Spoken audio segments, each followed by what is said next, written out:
time for the ride home in ENC. Yes! Yes! Yes! This is your 5 o'clock drive with Patrick Johnson. Holy mackerel! More news, more interviews, more ECU stories than you can shake a stick at. Hey, stop shaking that stick. This is the Patrick Johnson Show. Pirates win!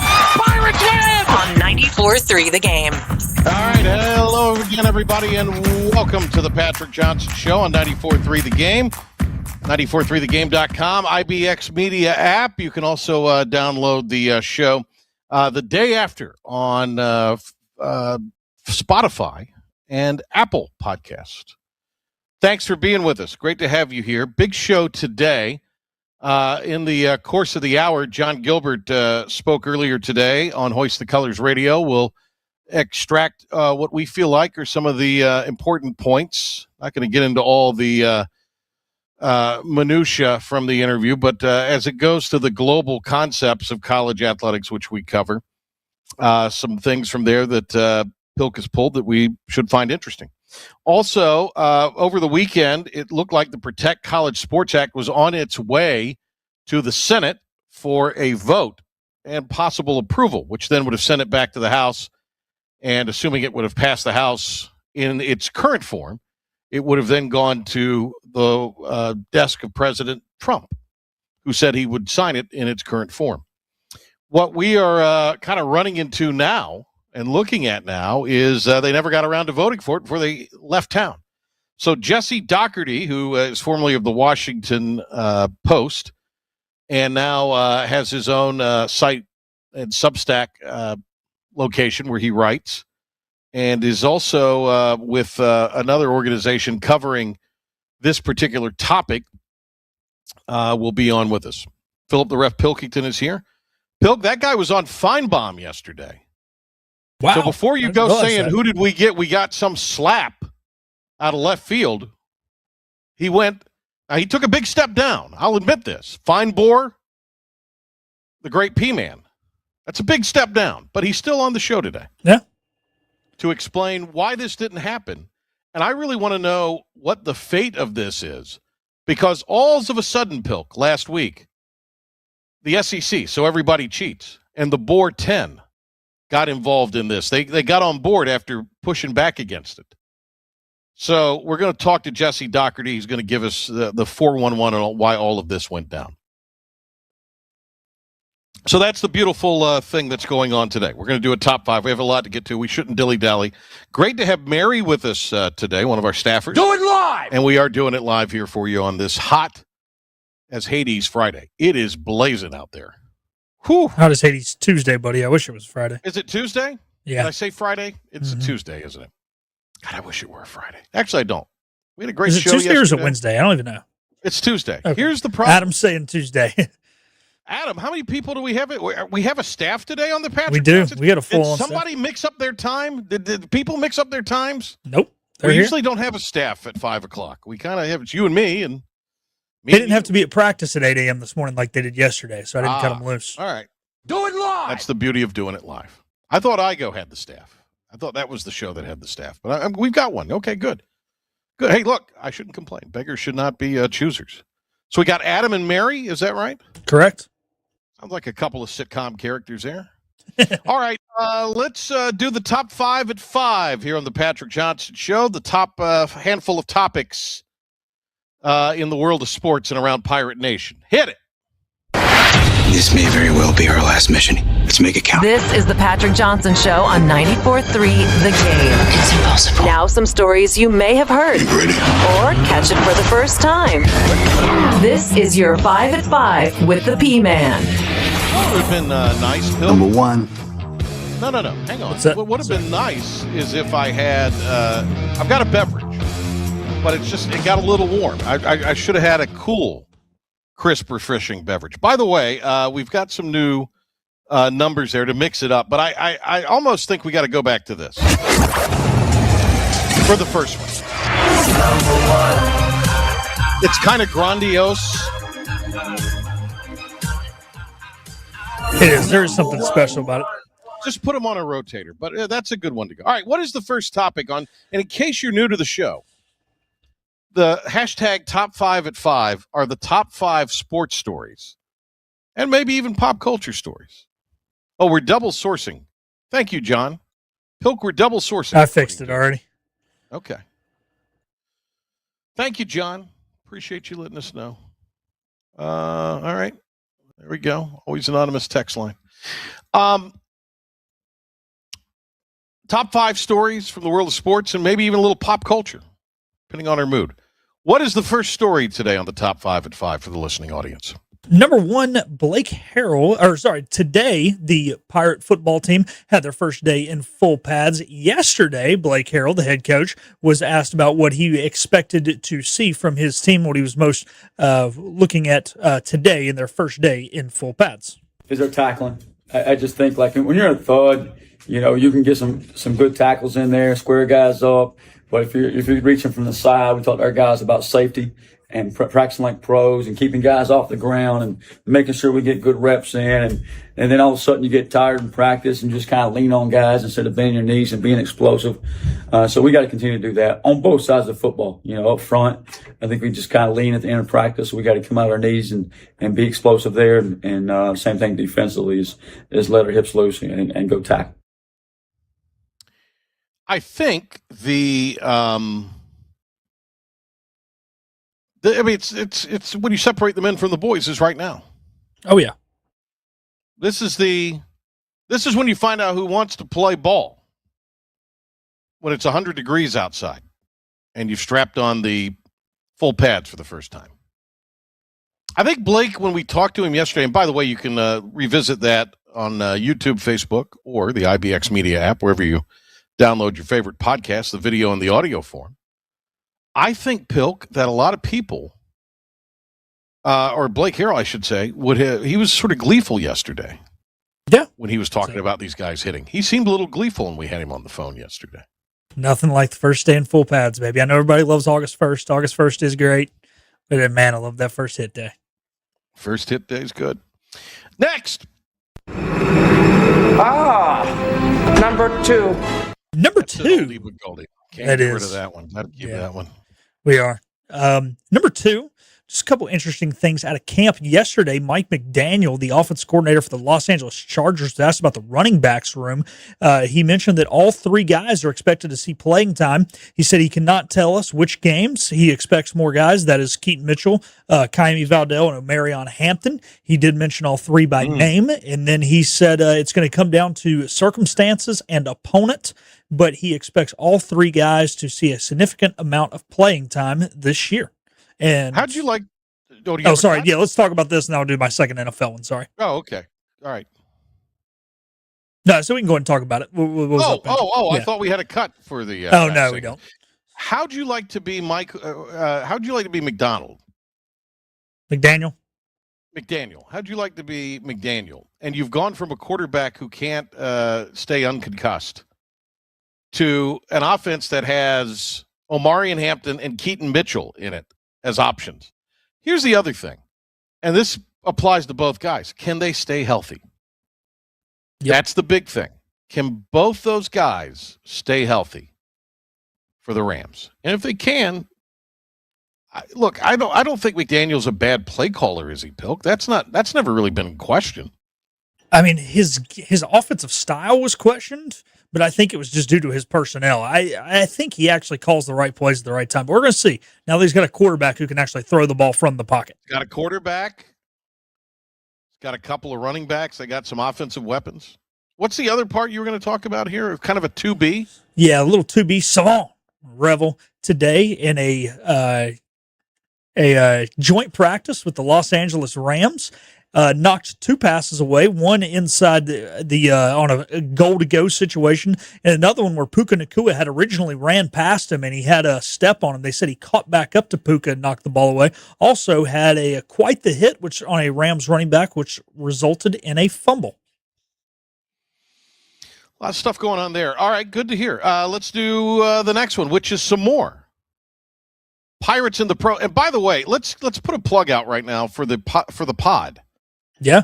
That you do, Pirates in the Pros. Tell the audience about it. Yeah, Pirates in the Pros podcast. So you can check it out on the 94.3 The Game YouTube page as well as on the app and 943thegame.com, the IBX Meetup 943thegame.com. Usually it's me and Dom, but Adam with a little spot start today. We actually got done recording it about 10 minutes before this show. I'm going to post it during the next commercial break. I've been setting up for the show, so we will post it there. And we talk about a lot of this NFL stuff. It's been a lot of baseball, but doing some NFL. Sure.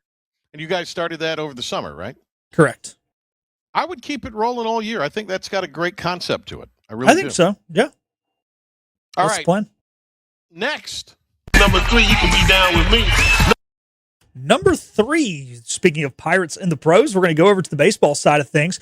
Pair of notes. Mr. Connor Norby was pulled up to the Colorado Rockies roster from AAA yesterday. He did not make his debut. However, will be with the team fully tonight. Still no roster posted. They don't play till 9:40, but their backup first baseman / fourth outfielder went on the 10-day IL. And Trey Savage had surgery on his knee today to replace a meniscus, or not to replace meniscus, sorry, to handle a meniscus injury. However, he's weirdly listed as week to week, despite having surgery today. So it must not have been a torn meniscus. No, it was just, I guess there was some structural damage they needed to repair, but still. It's what John Schneider said. Yeah, the Savage thing's a little concerning because he's been a little banged up this year. Yeah. And he was so special last year. And congrats to Connor Norby. When he got traded last week, at or before the deadline, was it deadline day he got dealt, or was it over the weekend? I think it was deadline day. He was in the minors for the Marlins and got traded. So glad to see he'll get a shot. I mean, look, it's Colorado. He should get every shot on earth to succeed. Yeah. Did we get the Joey football thing done? So Joey did it. He had to send it in. He's got a meeting for his wedding, which is coming up at 5:30. I don't know if it's caterer or the florist, who it is, but he had a 5:30 meeting that the future missus would not let him miss. So he has emailed us. Okay, so we have something. We do. We have. Oh, we've got something. All right, baby. Okay, we've got something. So let me just say one thing, and I stand and tell the young people to listen. And if you're out there in Radio Land, tell the young people to listen also.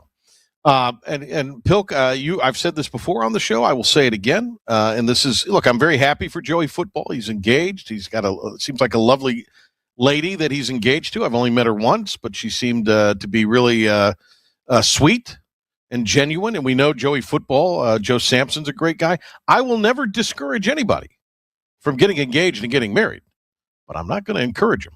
All right. So that's a little Uncle P mania there for you, especially with some of the calls I've been on lately. I would never encourage it. All right. Number 4 involving Joey Football, but Pilk's going to set the table for us first. Number 4. All righty. Number 4, the highlights of the NBA schedule have come out today. As we know, the Knicks won the title. They will be raising the banner in their first. Yeah, big story. NBA story. Huge story. Perhaps a saving grace to a degree for the NBA. There's also been another saving grace for the NBA, and that's the WNBA screwing up at every turn. We haven't had to hear a bunch of garbage about the NBA offseason, other than the LeBron thing, which happened, a couple weeks ago, where he's going to Philly. That lineup, by the way, will not – if that lineup that everybody's touting starts 35 games, I'm taking the under on that. Yeah, I don't think they will.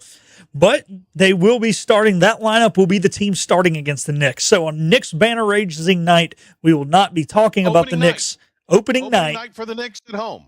We will be talking about LeBron raise the banner in Philadelphia. And what? One Joseph Football. Wait a minute. Are you telling me instead of letting the Knicks open the season against somebody like the Kings or somebody, they're putting the world champion New York Knickerbockers on banner raising night against LeBeijing and the walking wounded 76ers? Yes. And Joey Football ain't happy. To scoop the Knicks heat? Yep. All right, what's Joey Football got to say? You know, I got a lot to say in a short time to say it. But let me get one thing straight here, LeBron. Get out of my banner night. Let me ask you something, New York. Why, and I mean why, Are we talking about LeBron James on the Knicks banner night? Oh, I'll tell you why. Because the big old egomaniac, self-entitled moron who decided that he wanted to be a Knick and the Knicks kicked him to the side like the girlfriend that's never available when you're available. This is the Knicks, the New York Knicks, Madison Square Garden, the Mecca. The banner's going up. And some way, somehow, I'm still letting this man steal the oxygen from my building? Enough. LeBron, you had your time. You've had multiple years. You've had your playoff series. You've beat the Knicks in the Garden. Now it's time for us to reap the reward because you've had Knicks fans stressed out on a Tuesday night like their electric bill was due, for God's sakes, under Mamdani. And now, after all that, we finally get our moment.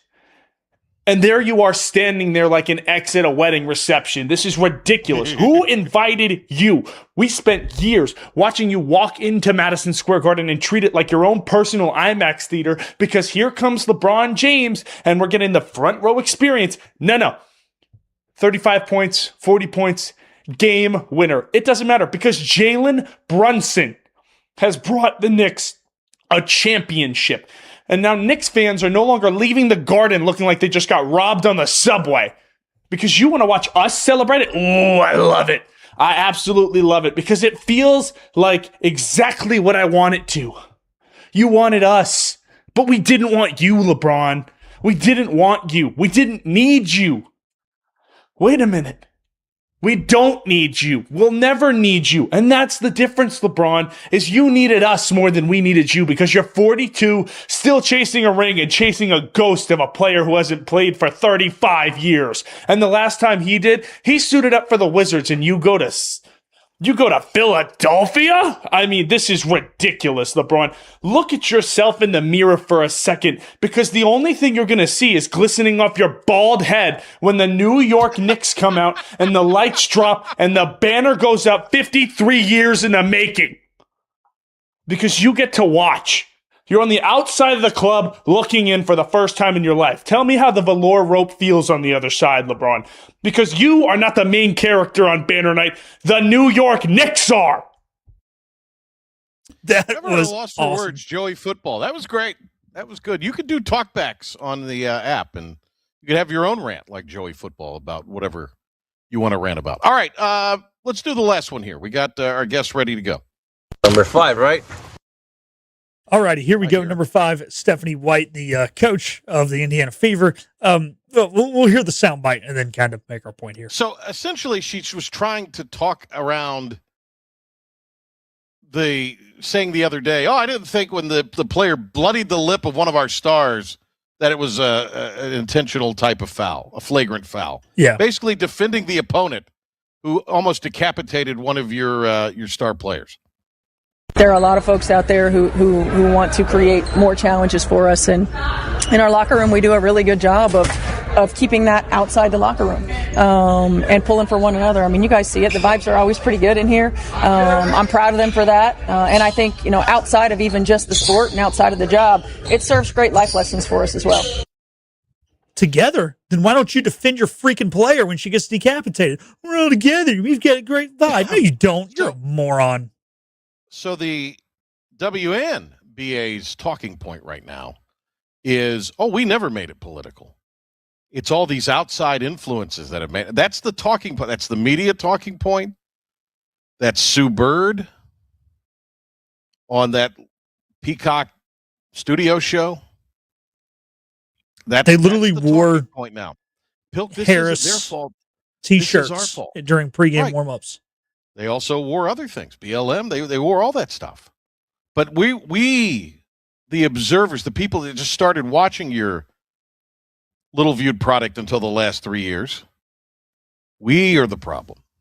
Again, this is a league that is an unserious league. As long as they could, they would rather have irrelevancy in their bubble, in their echo chamber, than grow the product. It's the strangest thing. Could you imagine if golf did this when Tiger came along? Oh my goodness, golf wouldn't exist today. No, it would not. When we come back, Jesse Dougherty, what is the fate of the Protect College Sports Act since the Senate didn't vote on it? He will join us, was on Feinbaum yesterday, and will be here on the PJ Show to talk about the latest on that right after this. The best burgers around. Everyone loves a thick, juicy, and fresh burger. Tiebreakers in Greenville, plus the all-new Tiebreakers in Winterville. Do real burgers better than anybody. So don't just go to any burger-themed restaurant chain. It's time to break the chain and eat local. Tiebreakers, real burgers at its best. Everybody loves burgers. You know what the problem is with standard belts? Usually you have to choose between too tight or the opposite, too loose. But with Anson Belt and Buckle, you don't have to choose. We got rid of the holes and instead have a track system designed for micro-adjustability. That way you can enjoy a perfect fit every time. Anson Belt and Buckle. Find your perfect fit today.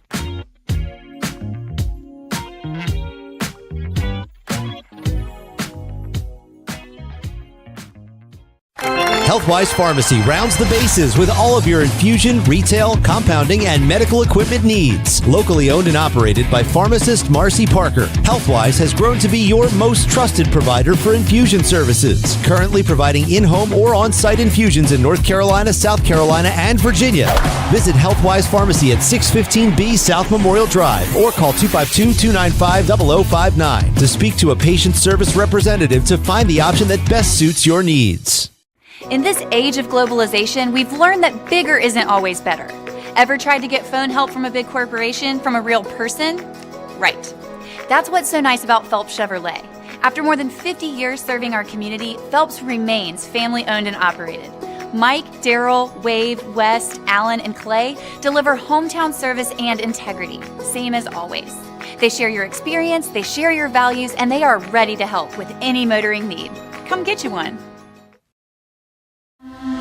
This is about you, your family, and the health of all who live in Eastern North Carolina. This is about the transformation of a health system into something more powerful and more human, about creating new ways to treat disease and keep you well. This is about ECU Health, which is to say, it's really all about you. ECU Health. Minds, hearts, purpose. Make every day electric on the Kawasaki Electro 20 electric balance bike. Maximize the fun with long run times, impressive top speed, and Kawasaki build quality. Easy adjustability and smooth handling make everyday riding more enjoyable. And the standard MTB type tires provide off-pavement capability. The Kawasaki Electro 20 is the electric balance bike that's built to rip. Go to Ron Ayers Motorsports, Memorial Drive north of the airport, Greenville. Listen up. We're talking now. The Patrick Johnson Show on 94.3 The Game. The Protect College Sports Act did not pass the Senate as they split Washington, D.C. And so what is the future of the act? What have been some of the things that have happened that have led us to this point? And what is the prospect of it? We're going to find all of that out. A great guest right now from Notice, a news group that covers the comings and goings in D.C., and Jesse Dougherty is with them. Real pleasure to have him on with us to talk about this right now. So, Jesse, first of all, great to have you. First things out of the gate, this did not – it went to the Senate floor, but I guess never was put up for a vote. Is that accurate? Yeah, so basically what happened is this bill passed through a committee vote earlier this summer, which is as far as any college sports legislation has gotten in recent years. There's been a lot of attempts, a lot of lobbying money spent by the NCAA and power conferences to try and get this something across the finish line. But then as recess neared on Friday night, which is a 5-week period in August where Senate basically just goes home, does campaigning, goes and visits their states, et cetera, full business in D.C., there was a deadline. And those pushing the bill were really hoping to leverage that deadline to get it to a floor vote, to have this thing voted on before everyone split town, as you said. That ultimately did not happen. And then what that means now is there's a really compressed timeline to have this bill voted on in the Senate. If it passes through there, then voted on in the House. And if it passes through the House, then it could be signed by the president, who does support it. But the timeline we're working with is before the midterms in November, because that could change up the whole political landscape and calculus of Congress and the Senate. And effectively, on the other side of that, this bill would no longer be the same thing, the same politicians pushing it, the same vote counts. So really the clock is ticking. And by it not being voted on this past week, now there's a 5-week break, and we'll see what happens in September. But it just sort of crunches all the time left in order for this to get done. Yeah, a lot of talk about, we're going to stay in D.C. because there was other legislation that that maybe some would consider more important business for Congress they were going to pass. But I mean, as always, that's kind of just talk to fire the base up, it seems, for both parties. As you say, they've left for the recess of 5 weeks. Jesse Dougherty with us, at Notice Reports, is the Twitter at Dougherty_Jesse for him on X as well. So 5 weeks is an awfully long time, and even though there's a recess, it would seem like that there is an opportunity for the P4 conferences and the lobbyists and whoever to kind of pick this thing apart potentially. Do you see that as a very real possibility? Yeah, I mean, I think on both sides, right? Like those who really want this bill, which tend to be the conferences and the NCAA, and then obviously the politicians pushing it, are going to have a chance to sort of regroup and say, okay, who do we need to appease? But certainly if they voted on it pre-recess, then there would be no more horse trading, no more negotiating, no more amendments coming up to be voted on, et cetera, et cetera. So, and on the flip side, like you mentioned, the opposition to it, right? I mean, there's a couple of key Democrats, Cory Booker and Chris Murphy, were really instrumental on Friday night in turning some support against it and making sure it didn't reach the floor. There's, athlete labor groups are against this. The AFL-CIO, Big Labor, the Congressional Black Caucus came out last week against it. There are some Republicans who are quibbling on parts of it as well. So it's not just Democratic opposition. So certainly this 5-week period, to the extent politicians are going to spend it on the college sports bill, it does just give it more time for scrutiny. I think that does typically favor the opposition in this case rather than those actually pushing for this bill to get passed. Well, and as you say, a chance to maybe negotiate and what they were hoping to vote on may look very different in September. And as you say, I read today where the president, I guess, may sign it if it were to get passed on College Game Day, which seems crazy. That you would have the bill signing on the game day set. But hey, it's a touchstone deal, and it's such potentially earth-shaking legislation. We'll see. So, from as it sits right now, what would you say are the key points in this Protect College Sports Act? Yeah, I mean, on the college game day piece too, I often think if the aliens came down from space and saw our college sports landscape, we'd have a lot of experience too. In terms of a lot of things. Why are there tortillas on the field, or why is the president signing bills on college game day sets? Yeah, I mean, the top line, it's a huge bill. The updated text is 171 pages. I think, from a really, really broad scope, it would give the NCAA antitrust protection to enforce a lot of rules about eligibility, about player movement to the transfer portal, with sort of the loose salary cap that was established by the major settlement last summer that brought on payments between athletes and schools directly. It would allow the NCAA or give it more teeth and obviously strip away the legal liability with antitrust protection to enforce a salary cap and get to define with a more strict definition of what's sort of a permitted name, image, and likeness NIL deal. But it doesn't really stop there. I mean, there's a provision that there's an optional way for schools to pull their media rights together and sell them as a package that would, in theory, sort of socialize the profits of TV deals a bit more, rather than it being such a disparity between the biggest halves and some of the less big halves, right? I mean, it wouldn't necessarily mean that the small schools and the big schools are all getting the same amount of money, but it would definitely bridge the gap between some schools in the upper echelon that are feeling the heat of how big that disparity has gotten. There's a big effort in the bill to curb, and in some cases stop altogether, future realignment and movement in conferences. Definitely, making some penalties there for schools that would still want to jump from one conference to another. And frankly, like, that just scratches the surface of what the bill would try to do. There are certainly, conditions in there that the antitrust protections the NCAA would enjoy with this are contingent upon certain investment in women's sports and Olympic sports.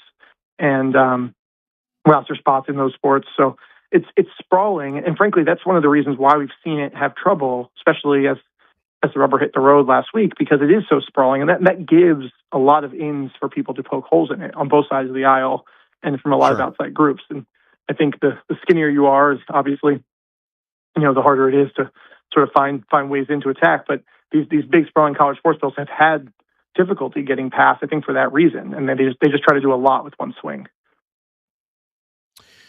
We've got Jesse Dougherty with us here. You can find his work on Substack and Notice, which is news of the U.S. And he, of course, spent many years, I guess, with one of the Washington. Was it the Post? You were with the Washington Post for a number of years too. So, I was 9 years. Jesse.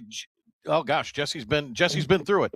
Jesse's been through the media business, ladies and gentlemen. It's really great to have him on here with us. So the SEC and the Big Ten got on board with this. Why? Yeah, there was, obviously a lot of backdoor dealing. We don't know the whole of it. I think one major piece was that the bill was looking to cap,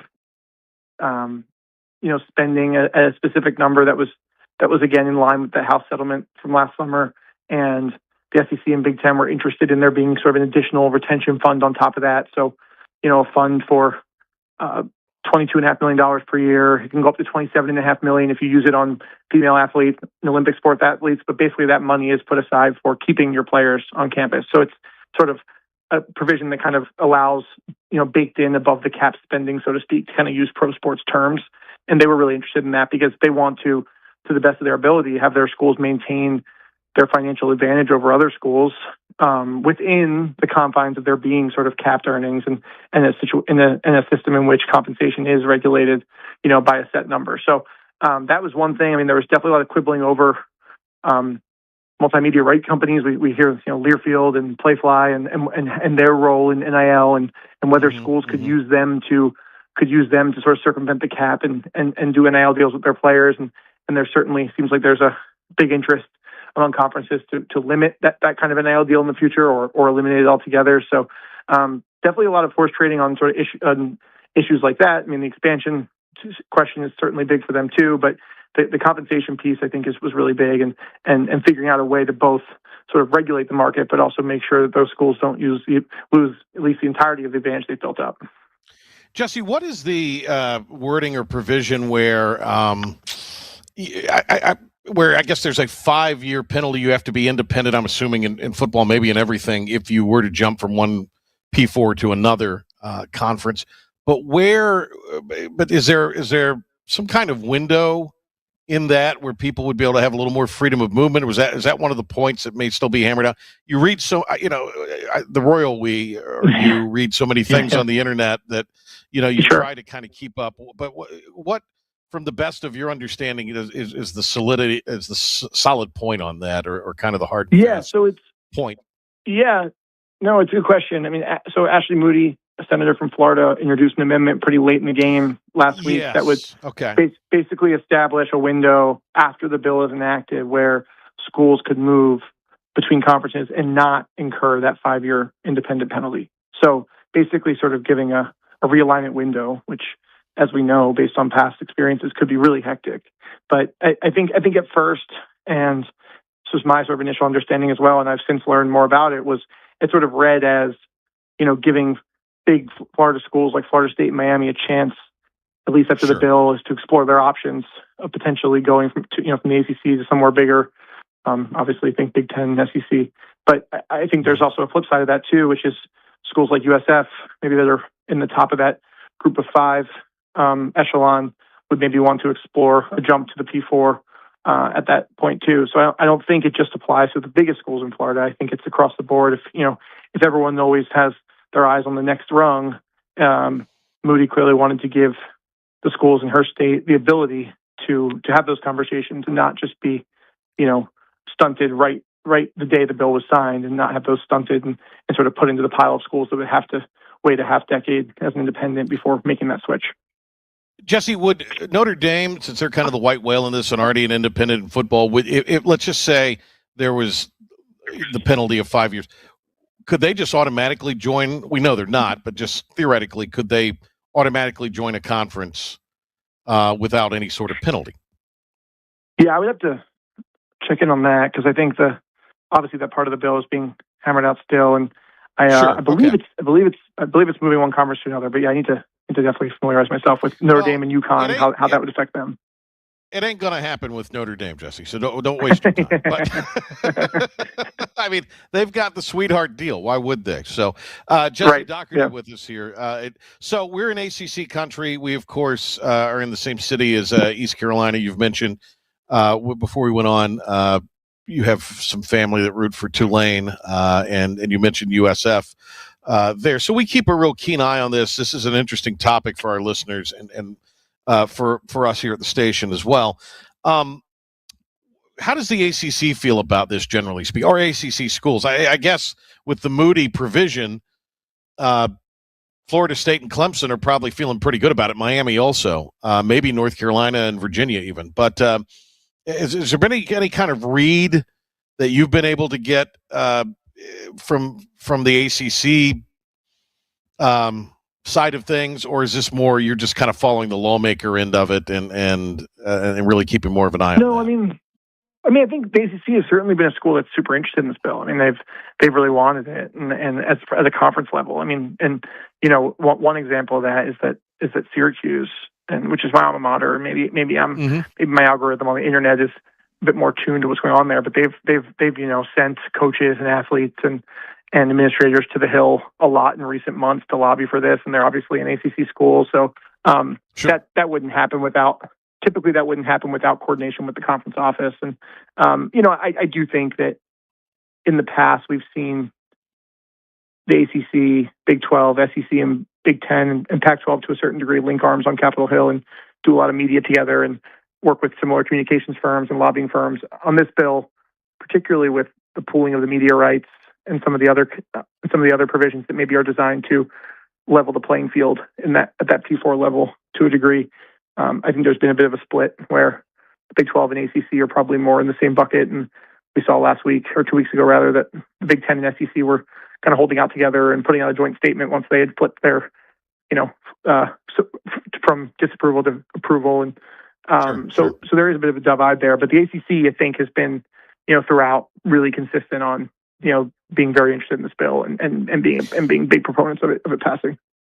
So, Jesse, last thing, when lawmakers return in September, do you see this passing the Senate? Yep. What would you? How would you handicap it? Yeah. So the two biggest sponsors for this bill, Ted Cruz and Maria Cantwell, both said in statements last Friday that Majority Leader John Thune has agreed to put has agreed to make this a priority when they're back in mid-September. I unless the vote count really falls apart, I think there's a good chance we see a vote, but then it would be a matter of whether, there's enough time to get to the House and what kind of resistance it might face there. That said, there was a point of this where they were talking about getting 70, 80 votes in the Senate. You only need 60 to break a filibuster and get it passed, really. But they were talking about really running up the score, especially after the Big Ten and SEC flipped their support. And I'd be really curious if they still have that. And it felt along the way, and maybe this is because they were more confident in their ability to get to that number, that they were sort of making that a condition of putting it up for a vote. Like, we won't do this unless we know we can really run up the score and make it really, give it a lot of momentum going into the House. So I'll be curious. I think we'll obviously know right away with how Thune operates and the tone of Cruz and Cantwell on this, if they still feel like they have that big count, and if they don't, and whether or not they proceed, and they're comfortable with just doing this at a more narrow majority. Hey, Jesse, it was a real treat to have you on. Thanks for your time here. Of course. Thanks so much. Jesse Dougherty, good stuff having him on there. Interesting. So we will see. We'll get him back on in September when Congress returns. Okay, something that has happened, I think it happened late yesterday after the show, the NCAA losing its bid for a stay of the injunction. The 5 and 5 years of the 2022 athletes, some of them returning to play for another year. We will get into some of John Gilbert's comments on that from earlier today. I think you'll find it interesting when we come back. So stick and stay on the Patrick Johnson Show. This is about you, your family, and the health of all who live in eastern North Carolina. This is about the transformation of a health system into something more powerful and more human, about creating new ways to treat disease and keep you well. This is about ECU Health, which is to say, it's really all about you. ECU Health. Minds, hearts, purpose. Acre Station Meat Farm, along with Lane Angus Beef, bring you Farm to Fork Beef. Stock your freezers now with affordable beef boxes, just in time for the grilling season. Farm to Fork Beef brings quality local beef to your family. From your traditional butcher shop, Acre Station Meat Farm. Come on down to Acre Station Meat Farm and find out why we're #1 in fresh cuts and friendly service. Acre Station Meat Farm, Highway 32 North, Pinetown. Dougherty Gas and Oil has been your dependable propane supplier for 95 years. Their trained technicians can service and properly install all your propane and natural gas appliances. Plus, Dougherty Gas and Oil is your backyard expert with fire pits, grills, smokers, and more, including quality outdoor furniture at their Greenville Patio and Hearth Shop at 1901 Charles Boulevard. Go by and see the knowledgeable staff at Dougherty Gas and Oil for propane delivery or call 756-1345. Healthwise Pharmacy rounds the bases with all of your infusion, retail, compounding, and medical equipment needs. Locally owned and operated by pharmacist Marcy Parker, Healthwise has grown to be your most trusted provider for infusion services. Currently providing in-home or on-site infusions in North Carolina, South Carolina, and Virginia.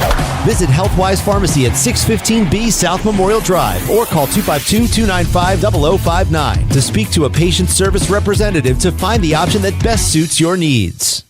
In this age of globalization, we've learned that bigger isn't always better. Ever tried to get phone help from a big corporation from a real person? Right. That's what's so nice about Phelps Chevrolet. After more than 50 years serving our community, Phelps remains family-owned and operated. Mike, Daryl, Wave, West, Alan, and Clay deliver hometown service and integrity, same as always. They share your experience, they share your values, and they are ready to help with any motoring need. Come get you one. Need cash for a vacation? National Finance Company is here to help. For over 50 years, National Finance Company has been the small loan specialist with loans from $1,000 to $5,000 with low payments to meet your budget. We're in the business of getting you the cash you need today. Apply online for a loan at one of our convenient branch offices and get your money as fast as today. It's easy. Get the vacation cash you need. For extra cash, visit nfcmoney.com. Back. Oh, look who's back reporting for duty. You got here just in time. Holy nuts, man. This is the Patrick Johnson Show on 94.3 The Game.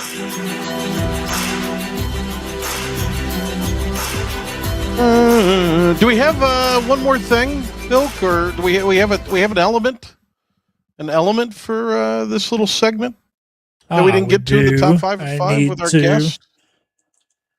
We could play this one about 14 times in this segment, I think, PJ. I think we've got a lot of okay. A lot of things. Well, Here it is. So I want you to kind of help me set this up because I mean, in all honesty, I have not. I've seen little clips and excerpts, but I have not. But this is essentially John Gilbert talking today on IGO show about what the 5 and 5 and the 22 athletes returning, and the judge, I guess, is denied the appeal.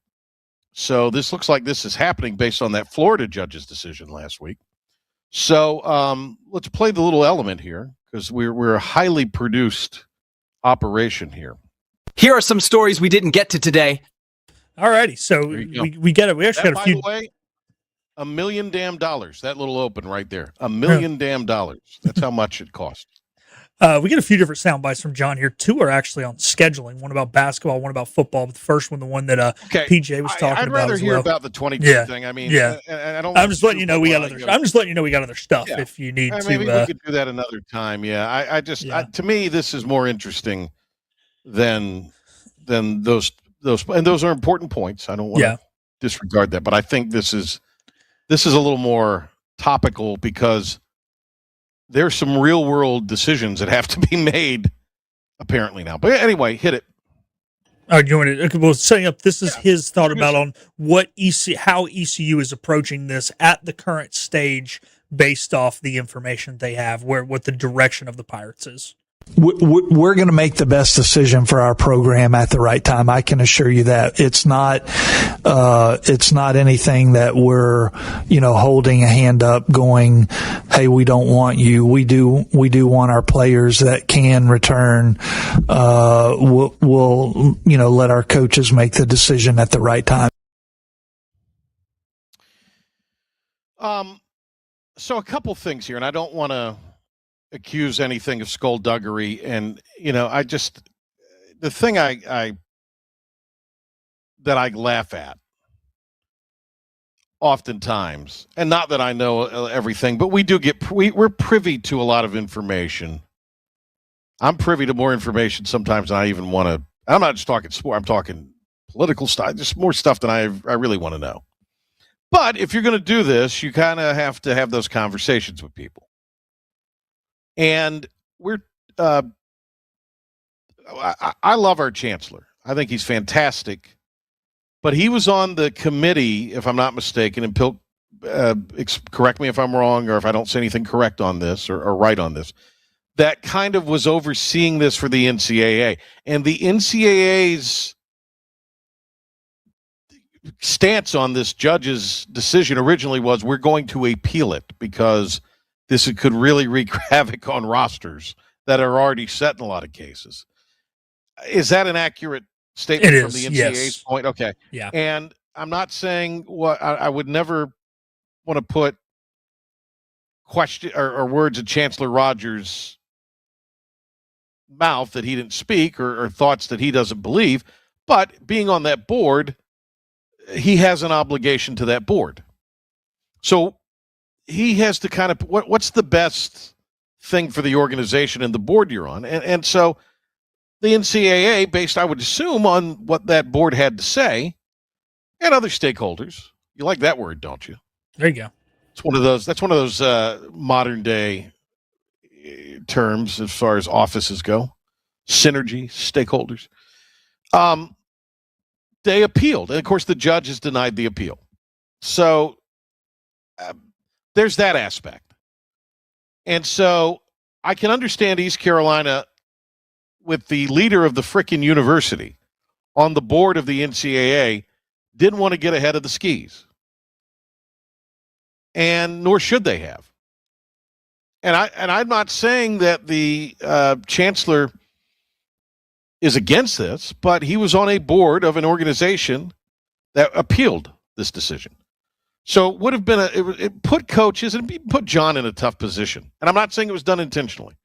And again, I would not presume to know what the chancellor truly believes about this in his heart of hearts. Probably as an ECU fan, he would be like, whatever gives us a chance to win. Yeah. I think that's how we are as fans. I really do. And other institutions, I mean, there's a kid who played at Elon and Virginia last year, I think from West Craven. And he's practicing right now with Virginia. And Virginia's not pulled the, not exactly put it in motion. But I mean, if he's there training with the team, he's probably planning on being on the roster.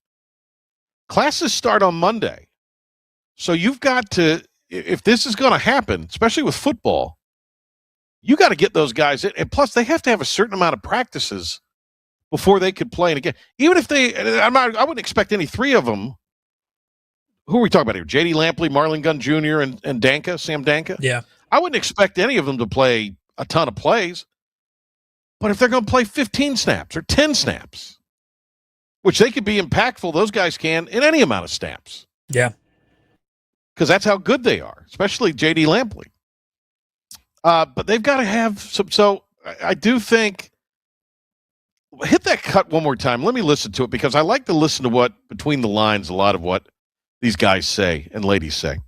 We're going to make the best decision for our program at the right time. I can assure you that it's not anything that we're, holding a hand up going, hey, we don't want you. We do want our players that can return. We'll let our coaches make the decision at the right time.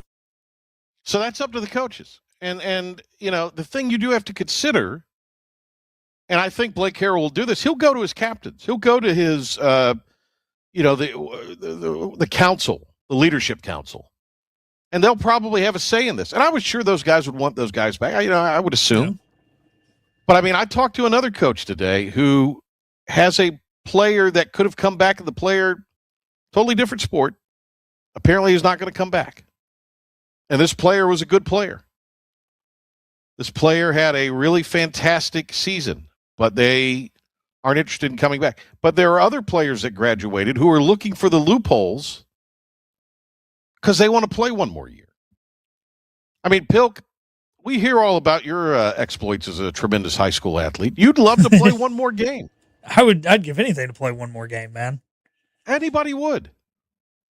And it sounds to me there what John is saying without saying, all right, we are going to, now that we have the judge who's ruled on the NCAA's appeal, I wouldn't be surprised if the wheels were in motion and had been for a while, because you have to have a plan in place. The key thing, Patrick, here, you wanted to talk about the reading between the lines. He said, we're not with our hand up saying don't come, right? So again, they want to exercise all rights, but like you said, because of the situation, presumably, that ECU specifically is in, they can't be as more forward as some of the other schools who are not in that boat. And he did before that kind of said everybody's taking a different path kind of based off their whatever. Here's ECU's path. This is I talked to a lot of fans last week as we were getting ready to come back this week with shows. I talked to a lot of fans last week, prominent donors who said, we're telling the administration just do it and sue them. Well, I don't know if those people knew the whole story about Chancellor Rogers and the NCAA board. I mean, there's a lot of moving parts. As always with ECU, there are a lot of moving parts to the equation. And one thing I am going to say about this board thing, there's not a lot of chancellors on this board. It is a special privilege that Chancellor Rogers is, and I know you know that, PJ. But this is awesome that he's on this board. I know right now it might be like, well, dang, it might be in a different situation if not, and I get that. But the fact that your chancellor's on this board, that is a huge honor for university. It shows you the kind of man he is, shows you the kind of leader he is. This is a good thing. All right, we'll hit a break. You can check out that full interview today with Stephen Igo, Hoist the Colors, on the IBX Media app, wherever you download your favorite podcast. We'll be back to wrap it up right after this.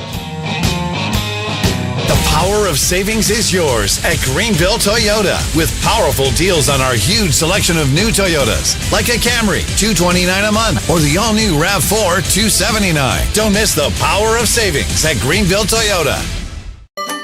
Your confidence makes everything look good.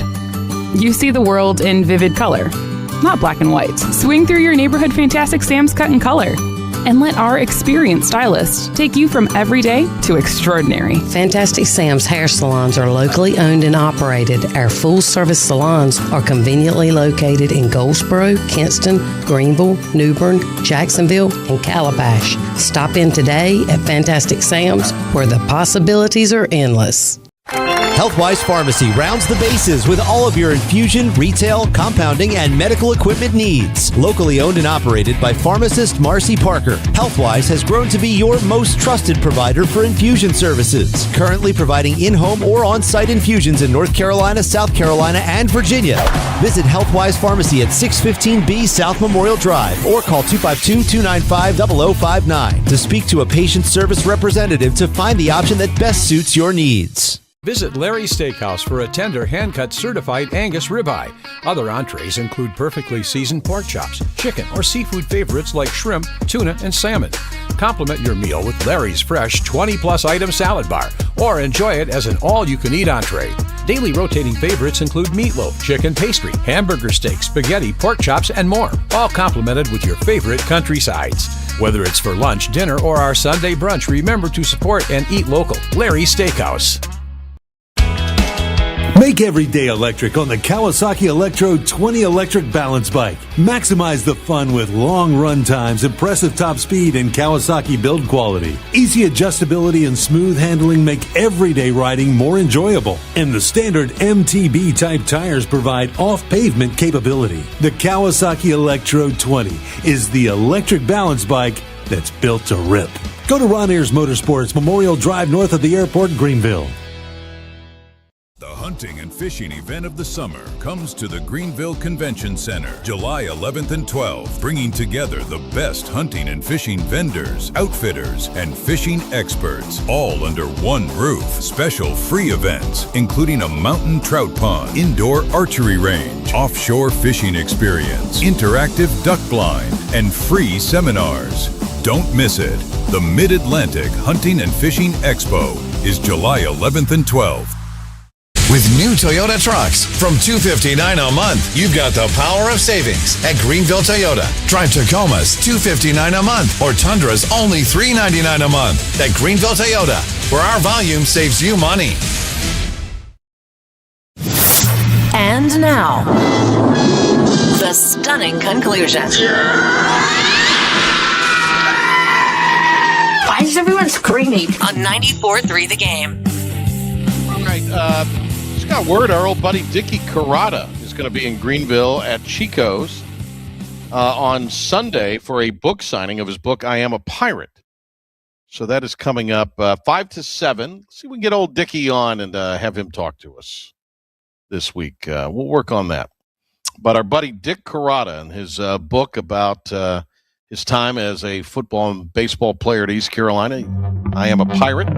And he'll be doing a book signing at Chico's on Sunday. More on that as the week progresses. Big thanks today to Jesse Dougherty. Thanks to Pilk. Thanks to, is it Andrew? Pilk? Adam and Mary. Adam and Mary. Adam and Mary. Mary and Adam. Thanks to them. All right, back tomorrow. Fresh edition, brand new live edition of the Patrick Johnson Show at 5 o'clock. Have a great evening, everybody. Stay cool.